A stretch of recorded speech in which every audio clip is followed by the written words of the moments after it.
Hey guys, Drifter here. Today I want to talk about the Black Ops 7 launch because it's going so poorly that a sitting congressman has made calls to investigate Activision and also potentially create new regulations around the use of artificial intelligence in American game development.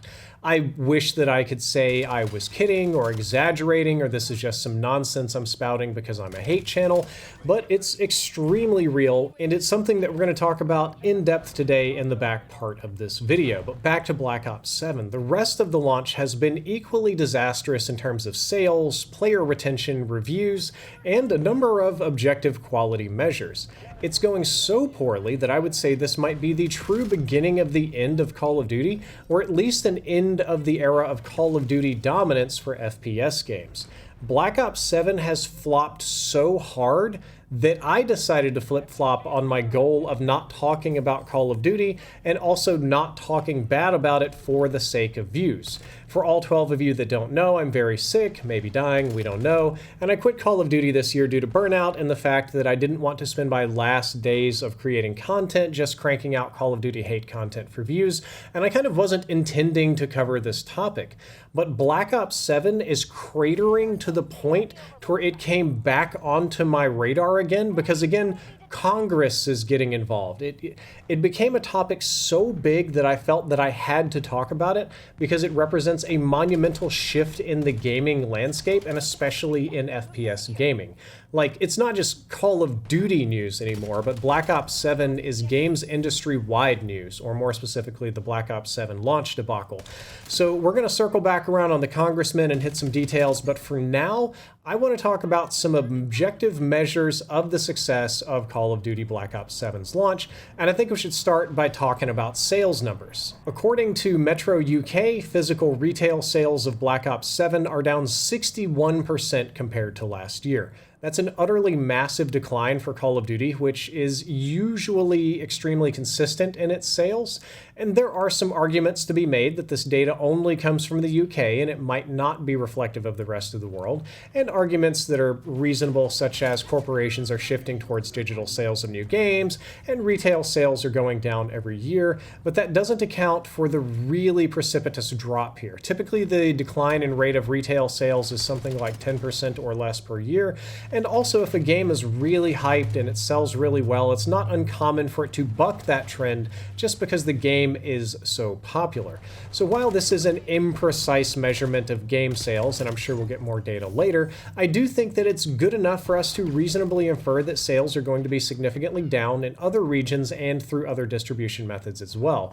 I've also noticed that Activision has not put out a press release this year saying that Call of Duty has sold X number of copies or generated Y billions of dollars in the first day or week or whatever, and that's at least as of recording this video. By the time it comes out, maybe that changes, and every year those numbers do tend to come out a couple of weeks after launch, and they tend to be the announcements from the company that have been very carefully worded by the PR team to make sure that Call of Duty looks good. But the point still stands that everything we can observe right now indicates that the sales are significantly down, and one of those things we can observe is the player count. The only publicly available metric that we have for player count is Steam Charts, or SteamDB in this case, and this only measures players on the Steam network, which is going to be on PC. It doesn't count Battle.net players or console players, so it is truly only capturing a fraction of the console base. That being said, most game analysts still use Steam data to project trends onto consoles and other platforms, and I think it's good enough for a ballpark measurement of popularity. So, for example, Battlefield 6 had something like 840,000 players during its launch week. That's where it peaked, I should specify. Comparatively, Call of Duty appears to have peaked around 100,000 players during its launch week of Black Ops 7, and that number has rapidly begun to fall off. It's important to note that Call of Duty still combines several games into the COD HQ, so not all of those players are even Black Ops 7 players, so it's got to be a little bit less than 100,000 even on launch week, and as of recording this video, it's averaging somewhere around 65,000 players at any given time. Those numbers would be good for most games, and still has Call of Duty at a number 14 spot on Steam, but it's absolutely brutal compared to what Call of Duty used to be. To put this in perspective, the finals is still averaging about 12,000 people a day, so Call of Duty is only about 6 times the size of that game, even though they spent $1 billion and launched a new product this year. Other industry reports about console player bases aren't looking much more flattering, and if I go to Twitch right now and look at the viewership again, which again it's not a one-to-one comparison, but it's a reasonable barometer to get an idea of the sort of hotness of a game. Black Ops 7 is struggling to maintain its place amongst the top 10 category on the platform, but it's still outperforming Battlefield and Battlefield RedSec right now, which is interesting. It really seems like everybody's just playing Arc Raiders or Tarkov. I guess Extraction is the wave at the moment. I can say that judging from social media engagement, YouTube views, Reddit posts, and other places on the internet, my subjective vibe check opinion from all of those is that it appears that all levels of engagement on Call of Duty are down, even negative engagement, even kind of hateful stuff, to be honest. But we're not done talking yet. Let's talk about the actual quality of Black Ops 7 really quick. We're going to talk about AI, and then we're finally going to get to this Congress getting involved thing. So let's take a look at the reviews on Metacritic. These scores are unflattering. As of recording this video, the average critic score for the game is 69, which is not nice, but actually really low for Metacritic, and it's been declining over time. It started off higher and it's just been kind of creeping its way down as more reviews roll in. I suspect by the time this video comes out that more critics will have dropped it even lower, but user reviews show a sharp divergence in opinion. It's got a 1.7 out of 10, which is the lowest I've ever seen for a Call of Duty game on Metacritic. I think that's even lower than Infinite Warfare got in the past. Beyond all of this, community sentiment and comments on videos and things like that have all been pretty negative as well. That's a bit of a vibe check. I would need an AI LLM to creep over all of the comments and ingest them and analyze the positivity or negativity of the language, but my subjective monkey brain looking at it mostly sees negativity. There's been a big change up in the creator space as well, because I've noticed a lot of creators that are typically very friendly to the Call of Duty brand have had some negative things to say about it and have been distancing themselves. My former competitor in making guides, Exclusive Ace, decided to spin off and make a new channel for Call of Duty to get Black Ops 7 off of his main channel to avoid the negativity. I watched a video from Prestigious Key just today talking about how the campaign is absolutely terrible, and I've been noticing a trend of big Warzone streamers suddenly transitioning into big multi-game streamers. Even Moist Critical got into the Call of Duty hate train this year, which is a little bit unusual for him. While he does criticize games, not normally this hard. And while I do fully confess to not having played Black Ops 7 yet, because I believed I had better things to do with my time, I haven't seen anything from the game that makes me want to play it. The campaign, to be as generous as I can, looks really rough. It reminds me of the Modern Warfare 3 campaign. You can just run through it real quick and just blow through it like it's nothing. Poorly thought out, health bars everywhere. The big skibbity boss fight was very bizarre. Zombies mode looks okay. That's not really my thing. That's not normally what I do, but that looks okay this year. Multiplayer, unfortunately, looks like a high-end mobile game, and I'm going to try to keep my personal criticisms of Black Ops 7 to a minimum, because I did promise you guys that I didn't want to make hate content just for the purpose of getting views, and I also wanted to be respectful to the artists that worked on this game, but it really does deserve a degree of criticism here. The textures and details on the maps, the lightings, the weapons, the character models, and all the small details in the game just look out of date. It kind of looks like Black Ops 2 remastered, but in a bad way. It really looks like a well-designed mobile game that's supposed to be running on iPhone, and that is confusing to me. I don't know why that's the case with everything here, but I feel like this genuinely should be a mobile game. I said I wanted to be respectful to artists, but that's kind of hard because not all of the artists that worked on this game are human. That's why sitting US Congressman Ro Khanna is now calling out Activision. Yeah, so for real, sitting members of Congress are criticizing Call of Duty, not necessarily just for making a bad game, but rather Ro Khanna is upset because somebody on Twitter showed him evidence of Activision using AI to generate assets for their game.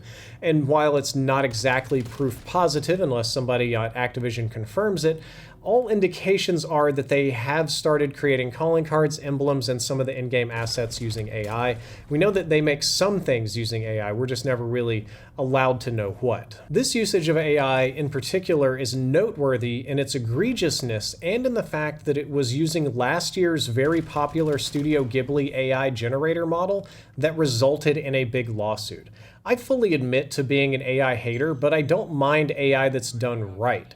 What it's not doing right is being a corporation valued at almost $70 billion, whose parent company is Microsoft, and you have somewhere north of 10 different development studios working on Call of Duty, mostly support studios, but all working on Call of Duty, and yet the company still decides to cheap out and just crank out a whole bunch of AI-generated art instead of using real artists.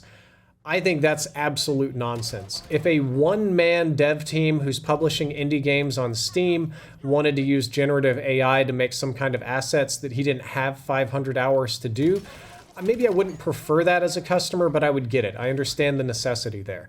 Activision Blizzard doesn't need to be using AI because they have more than enough resources to make anything they want with real people and employ real Americans, or at least spend real American dollars engaging in the global economy and support studios all over the world.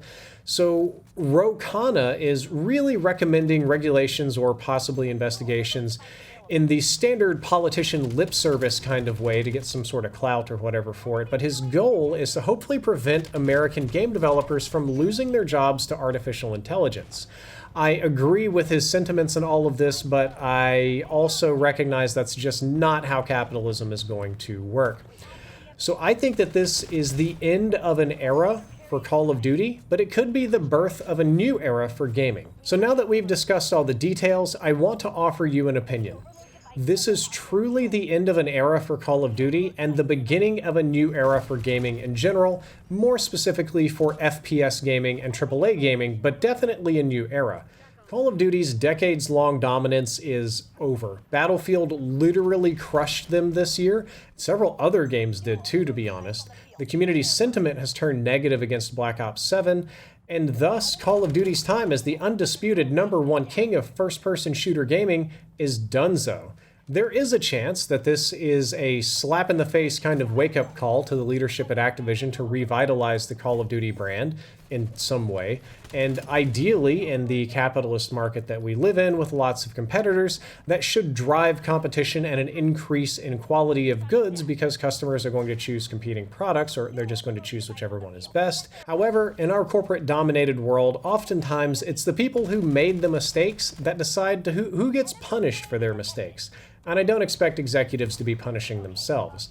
I think it's more likely to say that the business model that Call of Duty relied on, which was retail sales, has fallen off. And their secondary business model, which was selling in-game assets, is still a very popular one, but fell off uniquely for them because they made assets too cheaply with artificial intelligence.